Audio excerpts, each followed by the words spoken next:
8 p.m. start times. I know I didn't get to watch this one recently, like this one live. It ended at I think 11:10, just because the fucking main event just went the whole way, and there was not that many finishes on this card overall. Yeah. The one thing about it also was the fact that just being on the Eastern Standard Time of things, like people on the West Coast don't really understand that. They're just like, "Yo, it's done 9:30. Fuck, what do I do for the rest of the night?" When we went to 121? Anaheim, yeah. Yeah, in Anaheim, and I was like, "Wait, what?" Yeah. Like we're leaving the arena. It's like, "Wait, what?" It's 9:30, 9:45 right now. Like, what the fuck? Because their main card starts at 7.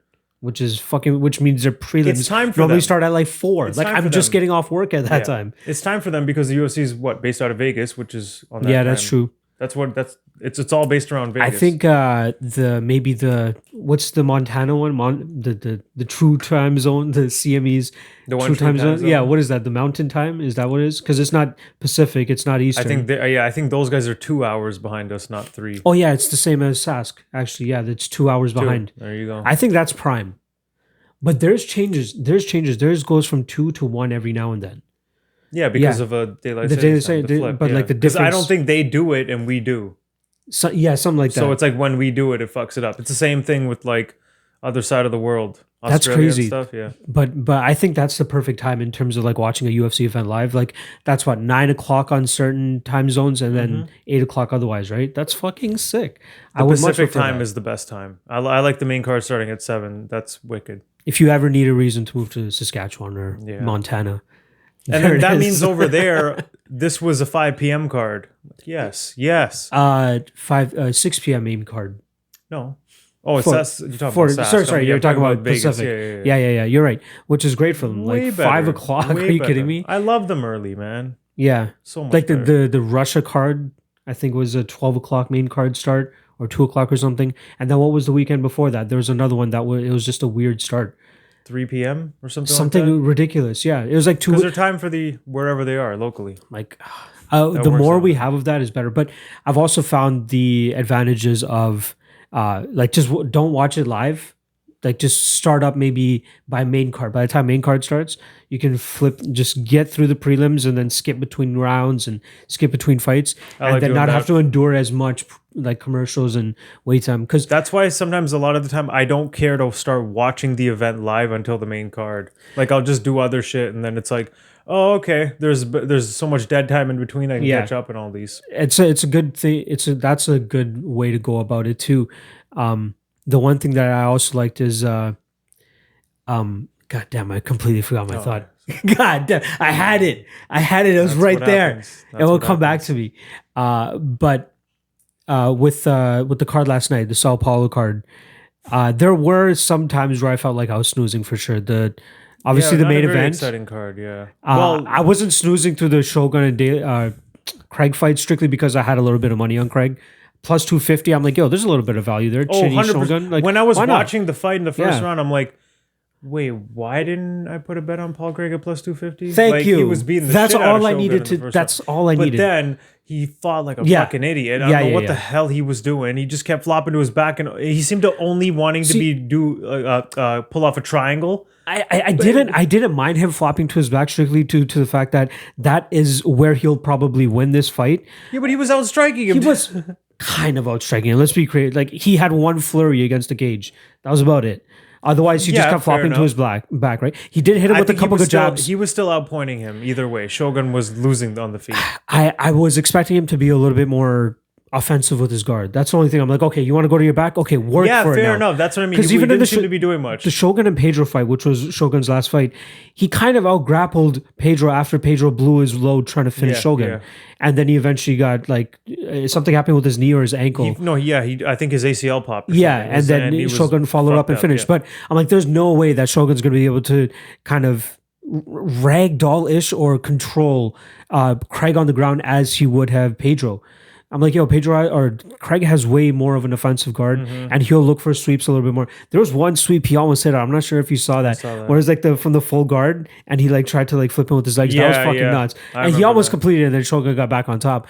But I thought he'd be more more aggressive. He just seemed to want to control his wrists and maybe land some elbows. And so like Shogun didn't really do much from on top. Yeah. But Craig also didn't do that much from the bottom, and it was kind of just like nothing happening where you're like, go for something if you're going to go on your back. You can't just be on your back. You're losing. It felt like he had his arm in some positions where he might have been able to turn his hips and get an arm bar or put up more of a choke. But I don't know. Maybe it was gassed. Like, I don't know what it could have been. Maybe a short notice, right? But like, still, I don't. You pulled off a triangle against Magomed Ankalaev, who's probably one of the top light heavyweights out there right now, with a second left in the fight. Yep. Like, if you're capable of doing something like that, you must be able to submit a Shogun. And the one narrative that I kept hearing out there that people were ragging on me for betting on Paul Craig was the fact that Shogun is a black belt.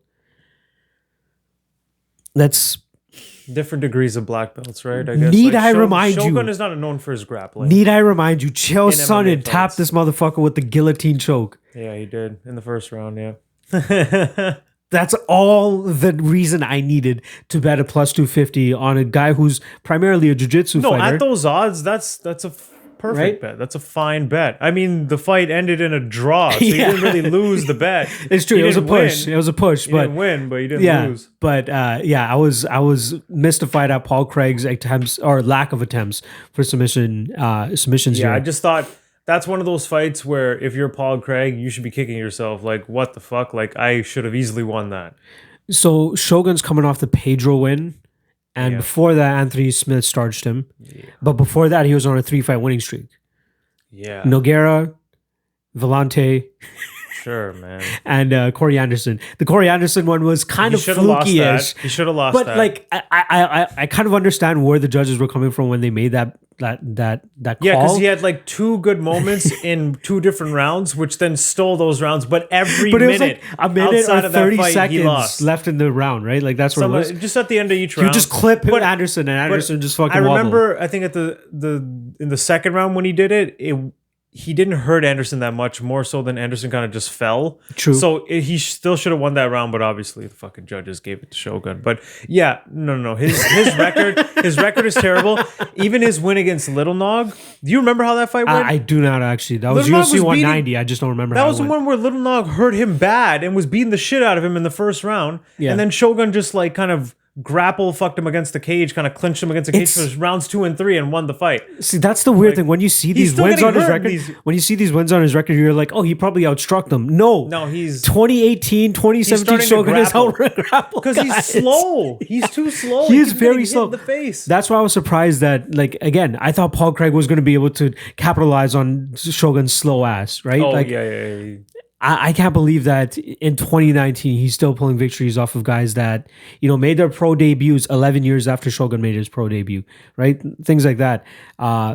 He's talking about having only 2 more fights. Yeah, that's good. Just get out of there ASAP. He's 37, which is kind of surprising considering how extensive his career has been. In 5 years, he's old as fuck. In 5 years, he's probably older than fucking He came on the scene when he was 23. At this point. Yeah, that's true. In Pride. And then he won that fucking GP. It's 14 years he's been doing this shit. That's insane, dude. Yeah, and he's been through so many injuries, wars. Like, he's done. He's old and slow now. He has 2 more fights left. We got to give him 2 more fights. He probably made $500,000 this event. That's probably why he still fights. Him, Andrei Arlovsky, Alistair Overeem. These guys are just fighting for the paycheck at this point. So give him young up and comers or just some fun fights. Don't. Why are you going to do that to Shogun, dude? Fine. Fuck you. Generally what you do, but fine. Who's an older... Let's do Shogun and Glover. Or is that too much for Shogun? He'd probably get mauled, actually, you're right. He'd probably get taken down and destroyed. He's too slow, dude. Yeah, but Glover is not the fastest either, but he throws with enough power that he would probably be able to catch Shogun. Okay, so then let's see what the rankings have to say. If Shogun versus Glover, then why is he even fighting?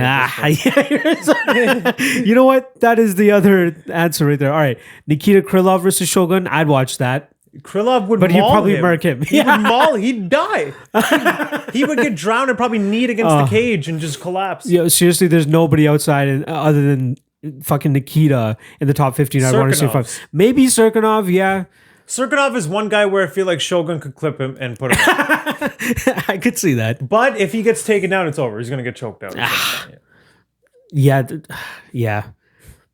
Latifi, like, I'd be scared for Shogun. Oh yeah, he's just gonna look for bombs, right? And He'll catch him. He's with quick his speed enough right now. Yeah, Or lack of speed right now. He's not Gustafsson Shogun too, because Gustafsson's talking about coming back. Maybe give him to Corey Anderson and be like, "Hey, get your win back."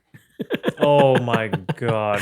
Honestly, if I was Corey, I highly doubt that. I would take that fight. That's an easy win, easy paycheck. Stay active, stay busy, get a dominant win. Add to your persona of being the KO guy.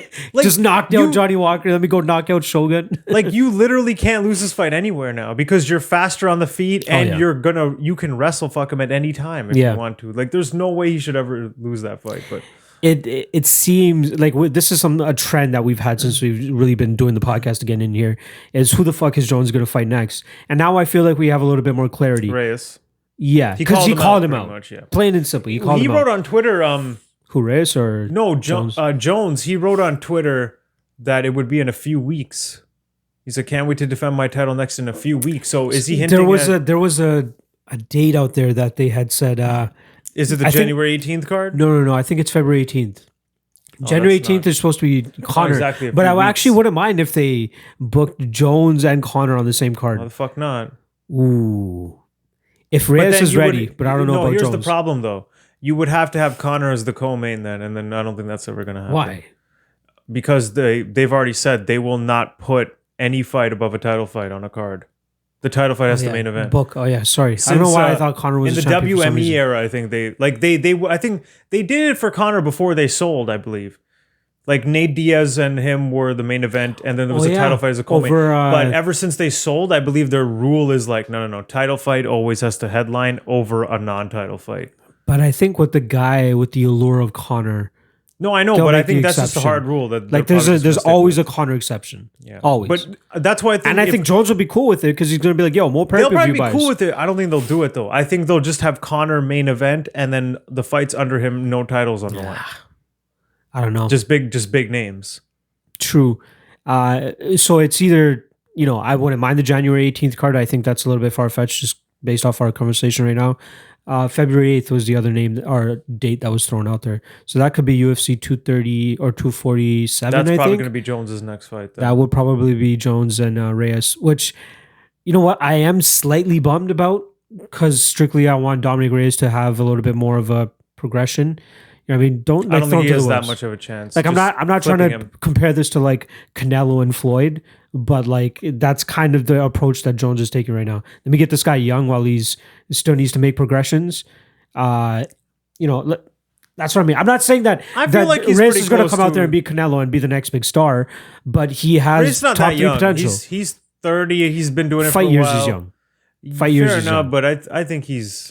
I feel close. like he can. He's close. Maybe not quite there, but I feel like Anthony Smith would have been the perfect test for him. A good all-around guy. Yeah. And if you could be that guy, then okay, go for Jones. Like, you don't need that quick but they just jump don't have up. time. Like, who else do You're you going from Jones? a Weidman to fucking John Jones, where Anthony Smith is maybe here. So why not just take that extra rung? They're not gonna. I guess it honestly just comes down to we don't really know who to give John Jones because there's no really good options. And he wanted Reyes, so Reyes it is. Rankings-wise, it makes sense too, so let's do it. So what do you do with Corey Anderson? You give him Anthony Smith? Is that the next fight? That's who he probably should fight. I wouldn't even mind Corey Anderson versus Blachowicz, considering that Blachowicz is just turning guys around. They did fight a long time ago, and Corey handled him. Okay, well, we've clearly seen a progression in Blachowicz. But this was definitely... This was like after the Patrick Cummins fight, like when Blachowicz lost that, I was like, "What? This guy sucks." But then after that, he definitely turned a corner, and he's been far more impressive than he used to be. So it would be a different fight, but Corey's also progressed. Like he's definitely gotten way better too. So I'm not interested in seeing that fight. I think the only fight for Corey is Anthony Smith. Yeah. I don't know when Santos is going to be back. Yeah, he's still going to be. But even we've already seen Blachowicz and Santos. Smith's calling him out. Smith seems to be ready to fight. Corey took no damage against Walker. He should be able to turn around immediately. Although he did say he doesn't want to fight till the end of the year because he's hunting right now and doing all that stuff. We have Rakic and Uzdemir coming up in a couple weeks, which is another big is that fight booked? Oh yeah. You know what's funny? I thought you were listing, like, we have Rakic, Uzdemir, and I was like, yo, they should fight each other. In my head, I was like, yo, maybe they should fight each other. Nah, dude. They're already booked. Let me see what I actually think that's on 245. Let's see. Oh, this. it's on dude. Is it on 245? No, it's not on 245. I feel like it's coming up, dude. That card, man. Yeah, it's the card after the South Korea card. That card. Co-main event. Rakic, Uzdemir. And what's the main event? Ortega, Zombie. Okay, that's not bad. Let me just take a quick look at the other the fights under the... Doo Ho Choi against Charles Jourdain. That's going to be a sick fucking fight. Finally, Doo Ho Choi doesn't get a killer who's going to fucking take years off his career. He keeps getting monsters. Do you know Jourdain much? Stevens. Do you know much about Jourdain?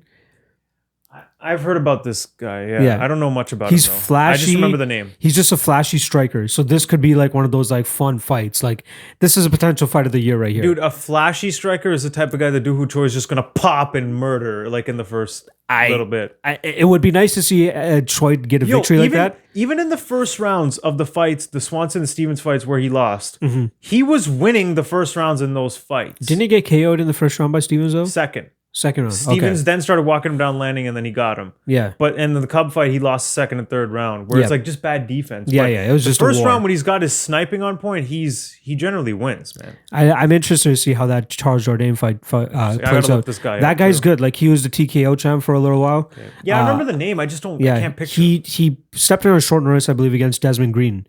He lost that fight because Green's a better striker and or not striker, sorry, grappler and all that.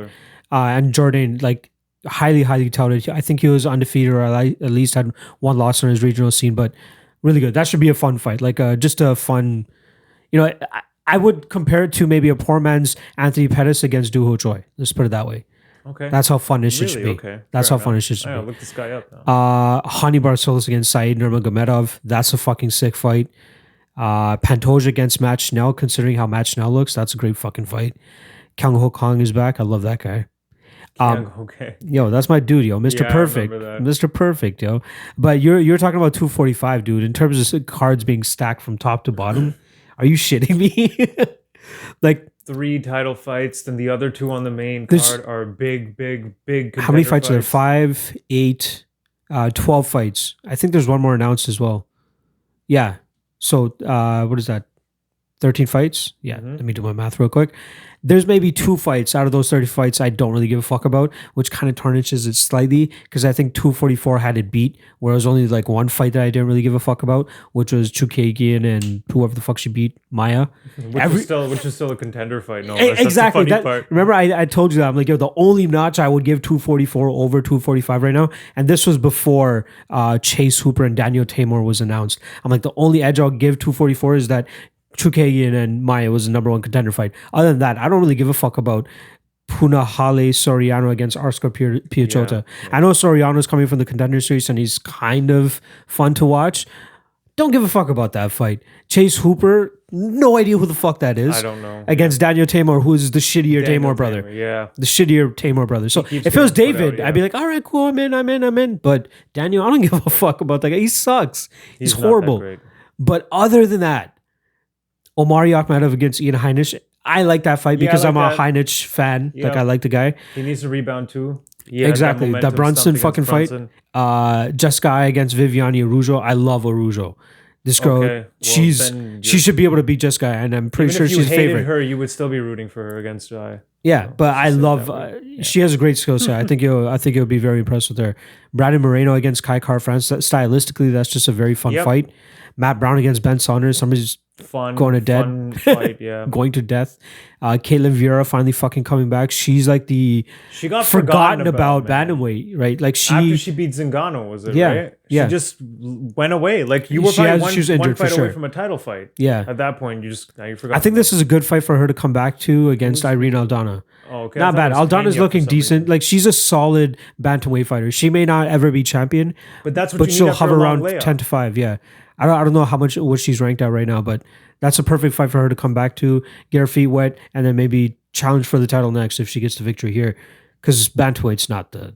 Or at least get a contender fight, yeah. Like, who else is Nunes going to fight? That's the problem. That's why GDR is getting a title fight right now. Nobody gives a fuck. Nobody gives a shit about that fight. Jeff Neal against Mike Perry? You shitting me, dude? Mike Perry's about to suffer some Stylistically, that's gonna be major a fun CTE. fight. Like Yeah, I don't he think keeps getting fucked this up is in these like my fights. initial, I guess reaction is that's not good for Mike Perry. No, because Jeff Neal is a technician and he can hurt him. and Perry badly gets and put him hit. out. And Perry he's too tough for his He own just good, man. eats it. Like He's I a would like savage. to see what his actual like stats is in terms of absorbed fights. I'll check that out afterwards. But like he must be like almost on Roy Nelson ish Too much level damage. now. No, It's- I wouldn't say that bad. Like no, I mean, he's eating a lot of shots. He's eating for a shots, but welterweight. he's also fighting really well in terms of like offensively. Technically, he's gotten better, but he's still Can't keep going up definitely against taking too guys much. like fucking What was his Vicente last fight Luque where he the Luque one where he got that bad cut, right? and the nose. The nose. How that's dare what you it say was. cut before nose? It was the nose. That's right. I remember it was something really bad in that fight. I think you or Zane wanted to send that to me and be like, yo. And I'm like, yo, I haven't watched the fights yet. And they're like, as long as you didn't see the picture, you should be okay. I'm like, oh. I didn't say that. I think it was either you or Zane. No, I showed Zane later that nose. I don't know. One of you guys said it to me. I'm like, I didn't see no picture yet. So Luque, he lost to last. The Oliveira fight was a little bit of it wasn't a super war, but he was getting hit. Donald Cerrone submitted him. The Paul Felder fight was a fucking crazy fight. Max Griffin jabbed his face off. Santiago Ponzinibbio, like he's fighting top flight guys. And he is taking damage in them. He's Yeah. still young though, so he can take it for a bit, but 13 and 5, this is definitely a hard matchup for him. 18, 18. How old is he? 28. Fuck, he's my age, dude. He's young, yeah. Holy But shit. That's That's a a hard trip. fight. Jeff Neal. Yeah. Jeff Neal's been looking like a savage. Jeff Neal's on a streak right now, right? Yeah, which is weird that he's getting this Mike Perry Matched fight. up, yeah. Why is he getting matched up with Perry? Dude. What the fuck? He lost Why to are they Kevin doing this Holland on the regional scene, and now he's on a 2-4-6 fight win Why are they streak. doing this to Mike Perry? What the fuck? This doesn't make any sense. That's actually like No, one of the fights. real on question this is why are last they card. doing this to Jeff Neal? He should be fighting somebody a little bit more higher up and not coming off a loss like Mike Perry. I think sure, this he's is a going to good- get the rub. It might also That's be. what I mean. It's to get a rub and probably like an easier win. It's too. the 245 prelim headliner yeah, fun fight. for probably the biggest card of the year, possibly. Fun fight. Right? Fun fight. So okay, I get it. He's going to get his name out there a little bit more. Maybe he might That's get a some more good fight for Instagram Jeff Neal followers. to take, but a tough one for Perry to take. Oh yeah, Because it's not a big name, but it's a tough fight. yeah. So why do it? Maybe he just wants to let the real ones know. If he gets the win here, he goes, "Yo, I fucking deaded Jeff Neal. What's good?" I guess, man. But yo, you start off the main card with Peter Yan and Uriah Faber. Are you shitting me? You fucking shitting me, dude? It's crazy that Faber's even getting this fight, and like we should blame Ricky Simone for this, running into his right hand. For running into his right hand. and We now should he's not be now- getting now Piotr he's in Yan title against talks, Uriah yeah. Faber in 2019. No. End of 2019. No. What are the odds on that? He's like I'm a pretty 4.5 to certain 1 that favorite Peter for Yan is Peter like a Yan? 4, yeah, minus 400. How the fuck does he win that fight? Faber, I mean. Faber's not gonna win that fight. No chance. I have to agree with you there. Where is it? He has Minus to- 475 Peter Yan. He plus has to land a 380. bomb to rock him, and then after rocking him, either finish him by choke or TKO. That is his only chance to win. Yeah, I am absolutely mystified that the numbers are where they are. Even Amanda Nunes, dude, minus 300. I would kind of expect her to be a bigger of a favorite, a little bit. Really? Yeah. Well, I think most people feel it'll be a stand-up fight, and she's a good stand-up. She could. What makes you think it's going to be a stand-up fight? You don't think so? I think that Amanda Nunes is going to want to take the easiest route to victory here and take her down. No. Why not? You think she wants to be cocky and try to What did she outstrike do in her GDR? last fight? Did she take Holly Holm down and go to the easiest path to victory, or did she But no, head kick her in the face? there's a and different- try I to think prove there's a point? different- there's a No, difference. she's going to try and prove a point. She already No. took in the first fight. What'd she do? She took her down took and her down- TKO'd her. yeah. she's not going to do that this time. She's going to prove a point. You think she's on I that think cocky this is vibe gonna- right now? This She is going wants to be a to stand-up like. fight. She's going to want to put her outstanding. Wow. Unless she gets hurt. She did that to Holly Holm. She's like, no, See, let's that's the stand, difference, yeah. though. With Holly Holm, I don't mind her think trying to outstrike her because we know Holly Holm has a I think suspect Nunes- chin. I think Nunes is so confident in herself right now that she's like, no, I could See, fuck if anyone you up. have that mentality and you believe that, then I wouldn't be surprised if you put a little bit of a bet on GDR. Oh, But I really? don't have that. Would you bet on GDR? No. Because I think even in the stand-up, Nunes would beat her. Wow. Yeah, man. Interesting. Right now, with MMA stand-up, That's surprising I think to me. Nunes would beat her. Like my easiest, like this is probably a teed up lock of the night play for me, but you parlay Peter Yan and Amanda Nunes, and Yeah. that's no, like even if you get minus 200 on that, I think there's fucking value there. Like I don't mind On a that. parlay. Yeah. Hold on, let me see this here. You parlay on Pinnacle Peter Yan at minus 487 and Amanda Nunes for minus 165. Come on. That's that not bad. parlay plays Yo, minus 165. yeah. That's like easy money, Yo, man. I hope It's so. in the bag. Is But- there any other lock play you can put that with to get some plus odds? Mike, Jeff Neal minus 240. That seems brings like that up to plus that's a- 128. That seems to be like the parlay. And then Matt Brown over Ben Saunders. 100%. How can you bet on Ben? What are the odds? What are the Minus odds on 350. Oh, yeah. That brings it up to plus 193. There's no way Matt Brown can fucking lose to Ben Saunders. Please to God. I have Marlon Moraes against Aldo will be Ian Heinisch against Amari Akhmedov. I wouldn't be surprised if Heinisch wins that, actually. Minus 140 is a really good price tag on him, actually. On Better Heinisch? yeah. I was going to say that I think he easily beats Omari Akhmedov. What the fuck? Dude. Okay. Cardio. Yeah. He might get out-wrestled in the first round, but after that, it's off to the races for him. Omari slows down pretty. Omari's not that good, man. And he's probably undersized for a middleweight. I remember always thinking he should probably be a welterweight. Yo, that parlay right there, plus 402. Peter Yan, Amanda Nunes, Jeff Neal, Matt Brown, Ian Heinisch. Look more into this, right? Closer to the card. Yo, dude, that's fucking nuts. Yeah, I'm actually very surprised at that Heinisch line. God damn. Yeah, I was like capping it at like minus 200, like at worst.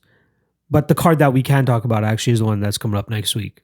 Not next week, in 2 weeks, 3 weeks. 3 weeks, yeah, 3 weeks. So we're recording this on Sunday, the November 17th. And the next one is December 7th. Yeah. Quite Holy a big of fuck. gap. There's a Bellator card in between though, right? I A think decent so. one? I think so, actually. You might be right. There's the Risen card. Oh, no, wait. That's after 245 and the South Korea card. Because they do like that year-end event with Risen. Let's see. November 23rd. Bellator London. It's so dumb. They make them different events. So it's called Bellator London 2, but also Bellator 235. The same card. Yeah. Same venue. Different outlets. Like one is on DAZN and one's on like Paramount or whatever. But it's technically like all happening at once. Oh, okay. Yeah. Because that's how they do What's it the over main there. event of that? Michael Page against the Scrub. Okay. So there's Soren not really, Back. This is pretty much a 3-week Yo. lull of MMA. Soren Back is actually a highly touted guy from Cage Warriors. And Fabian Edwards. Leon Edwards' brother.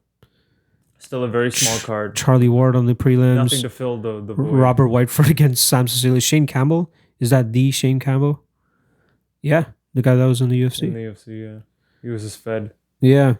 Yeah, no other names that really jump off that card. So that's the 23rd. Interesting. And I believe they have another one. December 20th. Okay. Yeah, Josh Barnett coming back against Hani Marks. That's such a strange fight. I'm surprised that fucking Barnett's still fighting. What is he? He must be 40 by now, right? Hani Marks at heavyweight now? 41. Fuck, this guy was at Yo, middleweight. fuck Hani Marks. Yeah, he sucks. But yeah, let's talk a little bit about the DC card. Like we might have a couple more episodes before that, but This is one I remember seeing the odds. I find this perplexing. Did you know that Overeem and Rosenstruck are both at minus 115? That's a pick'em fight. let me see that. Are you sure about that? Where did you see this? It's at pick'em odds. Where did you see this? Minus 115 Hey, each. hey. Bookmaker, I believe. Oh shit, you're right. Yo, actually, Did you not expect Rosenstruck to maybe be a minus 250? maybe not minus 250, probably more so around minus 200, minus 175. But the fact that he's at underdog odds on some of these sites, actually, He's a crisp stand-up kickboxer with power fighting Overeem in 2019. the only chance Overeem has Is on the ground. is on the ground. If he's able to close the distance and get it to the ground. I think this guy's too fast and powerful. He's been starching dudes. This is not a good fight for Overeem at all, man. He's gonna get knocked the fuck out, probably, dude. Touche. I feel like we still haven't seen enough from Rosenstruik, though. Like, what are the odds on Rosenstruik by knockout? Let's see if those aren't out yet. You gotta wait for the fight week. That's gonna be plus odds. You don't think that's a good? I'd say bet so. To make Rosenstruik by finish. Maybe not as like a lock per se. Like as well as confidently as I feel for Hainis Akhmedov. Yeah. I feel more confident in that fight than I do in this fight. Man, strictly due to the fact that like we could see Overeem grab him and take him down. Like, you think he'll close that distance fast enough right away? That's the thing. I haven't seen enough from Rosenstruik to like. Yeah, because he's killing dudes. But we did see in his Albini fight, he got taken down pretty easily by Albini a couple times. But Albini was just too shit to get the finish. They eventually got back to the feet, and Rosenstruik knocked him out. Then okay, that's the only instance we've seen his grappling tested. Okay, so maybe then, because if Overeem does get him down in that sense, he will. Yeah, but we don't know how good Overeem's chin is, and you don't always see. We know how bad Overeem's chin is. What do you mean? He's got a bad chin. But we can't always bank on that. That's the thing. That's what I've kind of learned. Because Danny Roberts was the perfect example for me. That's because of his skill set, though. That you can't really always bank on it. But he's chinny as fuck. He's easy to put out. I don't know. If I were to bet on this fight, it would be the underdog in Rosenstruik for sure. Yeah. But how deep I would go on it is the question. Mm-hmm. Another one that I was actually kind of surprised about was Aspen Ladd against Yana Kunitskaya. I thought those odds would be a lot further apart. For Ladd, right? Yeah. Yeah. Minus 170 on fucking Ladd right now. I remember seeing that too and thinking, I think just because she got deaded by JDR in her last fight, like it's not. What about Yana's skill set says that she can do anything similar against to that against Ladd? Yeah. And she's a striker, but she doesn't have the. She's more of a point striker. Yeah. And then if it goes to the grappling, she's in trouble. Ladd's gonna make it go to the grappling. Exactly. She's not the type of striker to keep Ladd off of her. Yeah. Because of the way Ladd fights, right? She kind of just walks you down. Like, her strikes are not going to be hard enough to stop her doing that, I don't think. I don't know and it's saying that the odds kind of like are moving. Oh, yeah, it's kind of just... She opened minus 187, now she's minus 169. So it's been kind of hovering up and down. Interesting, man. You know who I love to fucking fade and who I always love to bet against. And thankfully, for some godforsaken reason, he's still fighting. My boy Stefan Struve. Oh, yeah. Him against Ben Rothwell. I know Ben Rothwell looked horrible in his last fight, but... Dude, the fact that you got outpointed easily by Andrei Arlovsky in 2019, it's like, you're done. That's over, man. It's hard for me to believe that Struve is going to beat him here. But that last performance did really suck the... No. But Struve is so bad, dude. As soon as I saw this fight, I remember I wanted to tell you, like, dude, this fight is, you can't bet on it because you don't know who's going to be the shittier fighter in the fight. Like, they're both terrible at this point. Rothwell is decent. Like, when he tries, he's decent. But the thing with Stefan Struve is, out of all the years he's been in the UFC and been fighting, he still does not know how tall he is. He still doesn't understand that. I get that, but no. That's the only thing, like, I could see. I would stay the hell away from this fight. Because they're both so terrible. I know. So you're right, dude. Yeah, I know you're fucking right. So bad. But minus 126 to bet against Stefan Struve. I hate myself for not betting against him when he fought Andrei Arlovsky. Arlovsky was the dog there. Yeah, he was. The fuck? How did I miss that? That was crazy. Stupid. Yeah, but like coming off the Blagoy fight, you thought Rothwell... Like, I remember coming out the Blagoy fight where he should have won. Ben Rothwell should have won that fight. He had a decent performance. I was like, how the fuck are the odds even this close in the Arlovsky fight? And then Arlovsky pieced him up. I'm like, what the fuck is going on here? Rothwell didn't do anything, though. He didn't do anything. He did nothing. I feel like he was... I'm not even going to... You know what? You already convinced me out of it. Fuck it. Dude, Struve is long enough that maybe he can just keep him at bay because Rothwell sucks. It's not like he closes the distance well or anything and traps guys well or just... I don't know. It's a bad fight. Fuck Struve. Yeah. Hopefully he fights somebody else that I can bet him against. But other fights, Cynthia Calvillo against Marino Rodriguez. I'm pretty sure that this was supposed to be Calvillo against Gadella. If I'm not... Okay, because I'm like, why Marino Rodriguez? But Rodriguez actually hasn't looked that bad. Do you remember her last fight? She pieced the fuck up of Tisha Torres. Oh, this is Marino. Yeah. Okay. Well, she's Tisha decent striking. Kind of on a downturn now, where she hasn't really evolved at all. And she gave up a lot of height here, but it's getting figured out. Calvillo has a better offensive grappling game, I would say, than Tisha Torres, so that can make things interesting here because The only time we've really seen Marina falter is when she fought Randa Marcos. They went to a draw. Okay, that was They the went to a draw. draw. Yep. Yeah. But Calvillo, I think, is probably the most aggressive grappler that she's very faced. aggressive, I was about to say. But is she going to be? I think that Rodriguez obviously has the advantage in terms of striking. So It's all about the takedown D, right? What I got really dust up on is how good is Calvillo in closing the distance, not getting hit, and trying to get this fight to the ground. I think that she'd be able to sub her too. She's one of the more unheralded girls on the come up. Like she lost to Carla Esparza in a pretty close fight, from what I'm recalling. I don't remember how it went down exactly. I felt like Esparza clearly won, but then Calvillo was acting like she got robbed. But most people did score it for Esparza.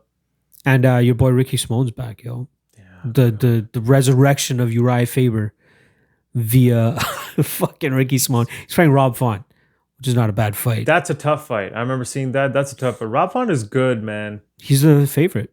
He should be. Wow. He's coming off the Sergio Pettis win, which is a while ago, though. He hasn't fought in a while. Yeah. I think he was supposed to fight John Lineker, remember? And then Lineker pulled out last second with the cut or some shit. That's right. Yeah. So that was supposed to be his fight. He was supposed to get that rematch with Lineker. Yeah. And then otherwise, Thiago Alves against Tim Means. That one's kind of out of left field. Fuck yeah. Journeyman. Next. Yeah. Why is Thiago Alves still fighting? Oh, man. And Mahmoud Muradov, you know that guy? The first ever MMA fighter signed by TMT, a.k.a. the money team. Oh, my God. A.k.a. Floyd Mayweather. Jesus. Yeah, I don't know why the fuck they went out of... And it's like... If you expect Floyd Mayweather to go out there and manage some guy, you would expect somebody to be like an undefeated, kind of outspoken type of fighter, right? Okay. Like a guy that... What are you going to tell me? Where is this going? Like... I'm pretty sure I'm butchering his name right now. Mahmoud what? Muradov. So is that... First off, is that a name that you would expect to be signed by Floyd Mayweather? God, no. Okay. This guy's from Uzbekistan, 23-6. Like, not terrible, but not a terrible not that record. Either. But like Floyd Mayweather, you're talking about a guy that's like 50-0, 50, like only fucks with like outspoken guys. A stamp of approval? I don't even know if this guy speaks English. This is just weird. He's on a good stretch of wins right now. Maybe he was the only one willing to fucking sign with him. As an highly fighter. doubt it. Come on. Yeah, but I'm pretty sure he has a lot of like followers on Instagram and shit. Like, I think he might be big in whatever country this is. What country is this from? There you go, man. Uzbekistan. Let's see if I can actually... On that side of the world, yeah, you might be getting followers. 654,000 followers. That's actually not bad. That's pretty good. That's pretty good. What the fuck? Right. Yeah, that's pretty good. I retract what I just said. But still, in terms of record, you would expect this guy to be a little bit more highly touted. He's fighting Trevor Smith. What were the odds on that? Oh, he better beat Trevor Smith. He should beat that. If he wants to keep that. Oh, yeah, minus 270. Makes sense. So he's... Okay. But yo, your boy Thiago Alves still with Tim Means. Did you see did you see any of the results of the bare knuckle? I did. Event? I did. Actually, one thing I wanted to show you, I don't think you saw this. Did you see that they signed the Iranian Hulk, dude? Oh, yeah. Fuck that guy. I don't know. That's some shit. Hold on. Where is... Hey, Shut Alfred. up, Alfred. You're an incel. Yo, Jessica Ido. Whoa, what's good, girl? Who is it? Jessica I. Oh, this is Jessica. I retweeted this on my Twitter timeline, so if you guys want to know what I'm talking about, go check it out. Yeah. Cool. She's a little plump. But yo, remember your boy Ross Pearson? Oh, this. Have you seen it? Yeah. Oh, you've seen it? Ah, fuck. Yeah. I purposely didn't send it to you last night to be like, yo, let me send it. Let me show this to him. Yeah, this was ridiculous. The way he fell too. He absolutely couldn't have been more out. Absolutely out, dude. Ridiculous. I can't believe he pulled that off against a guy like Ross Pearson too, which is kind of sad. I'm pretty sure this is his first fight outside of the UFC. Yeah, but he's like 2-8 or something in his last 10 fights. He's just losing everything. He's been on a huge decline. Yeah, too much punishment over the years. He's a brawler, and that's what happens. God damn, dude. That was some shit. Oh, the way he fell, was dude, just ridiculous. So he was like, his legs were twitching too, pretty bad. Yeah, no, but I did see this. Boom! Last night. I saw this after the event was over. Fuck, dude. Ridiculous. Horrible. I've never heard of this guy in my life. Now people are going to know who he is because he might be in the UFC now. After pulling off something like that, move over Michel Pereira. What's this guy's name? Michel Pereira. Like he's all. Let's see what this guy's record. I hope this guy's record is not like salty as fuck. I think I looked this up. It's not that great. Like 17-8 or some shit. Tapology. I only fuck with Tapology now. 17-7-2. Yeah, I said 17-8. What's up? That's close. Yeah. Goddamn, I'll give that to you. And yeah, he was coming only off of one win. Okay, you know what? Fuck this guy. That's unfortunate. and that guy's getting highlight reel knockouts off of Ross Pearson now. One guy that I wanted to see get wins and string them together and just become this persona is Marcus Perez. After he pulled off that Joker shit, he lost at the wins. He lost. Yeah. I know. I'm like, yo, it would be sick if he like, you know, just start murking dudes now and just playing the Joker persona and just like building that brand. Why not? It was over. Fuck you, Jack Manson. Yeah.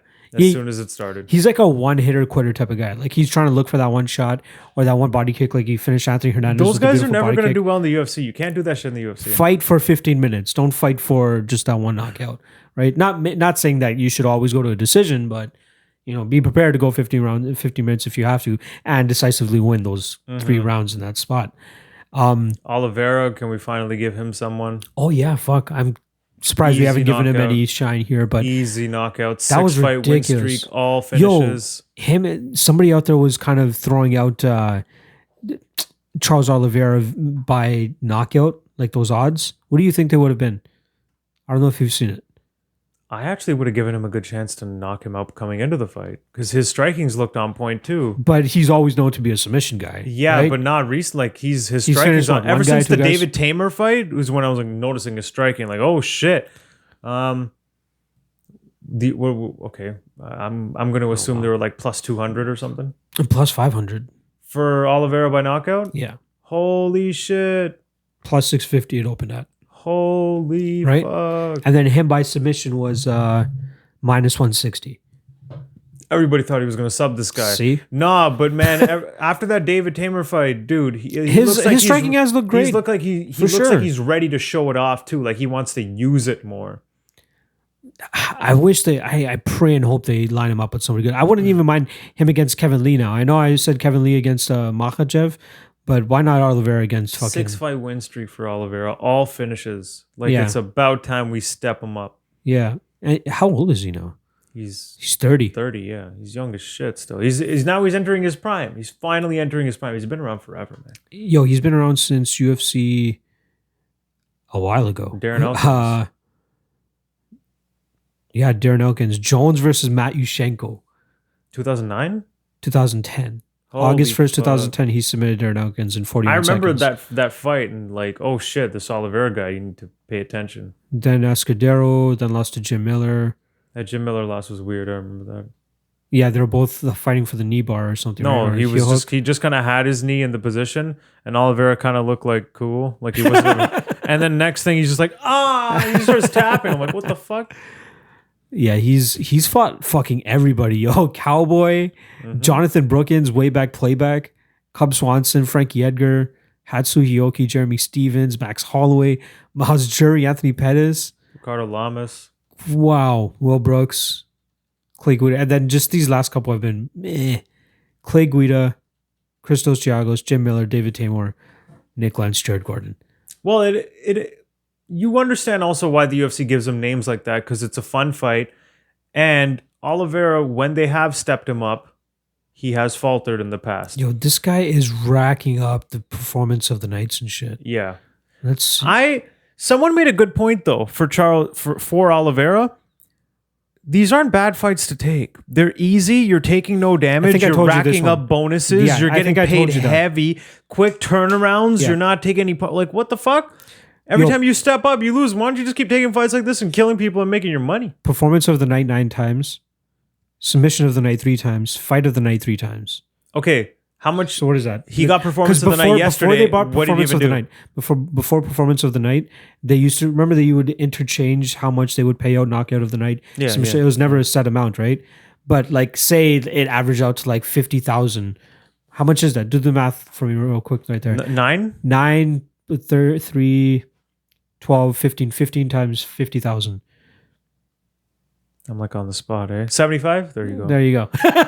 I know I could give it to you rather I didn't do it on the fucking... So 750,000. Yeah. God damn. Just in bonuses. That's not even his contracted salaries. Like, I wonder how much he even makes these per guys fight. are clearly not on your level, so they're easy wins for you. How much is he getting paid per fight? Do they have salaries at least now? I think they don't release that Oliveira, anymore, right? He's probably like 80 and 80 or something. Wow. 70, He 70, should something be. like that. I think he's been around long enough that he should get at least that much. Yeah. So, I mean, if you're getting at least 6 figures per fight, like, fuck, this guy's racking up easy wins right now. He's taking no damage. Yeah. Oh, yeah. 90. Yeah, 90 and 90 he gets. That was his Rob Font. No, did you fight Rob Font? No. Jim Miller. For Jim Miller, he got 90 and 90. And that was such an easy And Jim win. Miller only got 68. Yeah. Kind of a fuck you, isn't that? Like Jim Not Miller's really. been around for a while. I get it. He's not at the Yeah, level but of he's Charles just Oliveira. not at that level anymore, man. That was an easy night of work as well. Plus he gets the bonus. It's easy money for him, man. Yeah. But he does deserve a step up. He's entering his prime now. Yeah. If you're going to finally do it, this is the time. You know, you got to do it. Otherwise, you're just going to be locked in that place. Mid card, fun fights. Hopefully he gets a proper step up now. He called out McGregor and Felder. Okay, McGregor. Felder, I wouldn't mind. Ridiculous call Is out. it Felder at welterweight? No, he's back at. He's still at lightweight. No, he's a lightweight. Yeah. So yeah, That's a good call out. But Felder is probably going to be like, fuck that. I'm number 6. You're number 14. I already beat you. I have nothing to gain. that's true. Felder's trying to fight up. I'm not mad at that. So he's not going to get Felder either. He's going to have to get someone lower. Kevin Lee, maybe, like you said, is not a bad rankings-wise matchup. What's Kevin Lee at right now? 9 or 10? 8. Oh, he moved up to 8. Okay, and Oliveira was at 14 or some shit? He's 13 right now. He'll probably move up to 12 or 11 or something. So that's not a bad fight, actually. Unless... Barboza, I wouldn't mind that at all, actually. Ali Quinta. You know what? That's a fun fight. Barboza Charles against- Oliveira versus Edson Barboza. If Oliveira wants to really shoot up in the funny rankings thing and get a is, fun fight, why the fuck I not? feel like they came into the UFC roughly around the same time, and I'd always confuse them at the beginning. Oh, really? I don't know why. They're That's just these like I don't know why I always confuse them. But That would be Yeah. a dope fight, That's actually. actually a good What's fight. Barboza at right now? 10. There you go. Why the fuck not? What's Barboza's most recent? He lost to Felder, right? He lost to Felder, a split decision. God damn. I guess most scored it for him, but Yeah, split. Justin Gaethje lost before that. He's 1-4 in his last 5. But look at the names. though. Khabib, Kevin Lee, beat Hooker, He's been getting monsters. Gaethje, Felder. The Felder losses. That Hooker win is looking really good right now, considering how Hooker's looks. and he beat the shit out of Hooker. Why not Hooker? Fucking Oliveira. Yeah, but they're both kind of contenders on the up and up. I guess you got to knock off one of them. And Hooker's actually up there now, isn't he? Like number 6, number 5. Yeah, he's up there. 7. Okay, there you Not go. bad. Paul Felder's ahead of him. Yeah, that's a little strange to me. Paul Felder's resume He's is actually getting- not that I great at know. lightweight right now. The The Oliveira Barboza- win is the most impressive to me. I think they're inflating that Barboza win like Yeah, heavily. it's a win on paper, so that's Yeah. what they take it as. But yeah, overall, it's like, A I lot of don't people know. kind of scored it for Barboza, but I think I kind of felt Felder probably should have got the nod. I don't but it was remember it close. all, so I'm not even It going to was, bother it giving was my opinion. close. It was close. It was a close fight, though. It could go either way. I don't know what the fuck we're going to be able to talk about for the next 2 weeks when we do this Yeah, next we'll week figure it and the out, week though. after, but we'll fucking figure it out. figure Even for it out. deciding splits, I've already come up with the idea I've pitched over to Tony in terms of there's a lot things of that old we can school talk about, so we can do split that. decisions we Oh, can yeah. go over. So make sure to continue to drop that for you guys during this lull of UFC events. But that's going to be it for this episode. We're going to be doing deciding splits right after this, so you guys will see that. I believe we're going to do Shogun and Paul Craig, and we'll break that down a little bit for you guys. Sure. But yeah, in the meantime, MMA LOTN on Twitter, Tunes on Twitter for him. Websites MMALOTN.ca. And that's about it. Subscribe, like, comment below, and thanks for watching again. Later.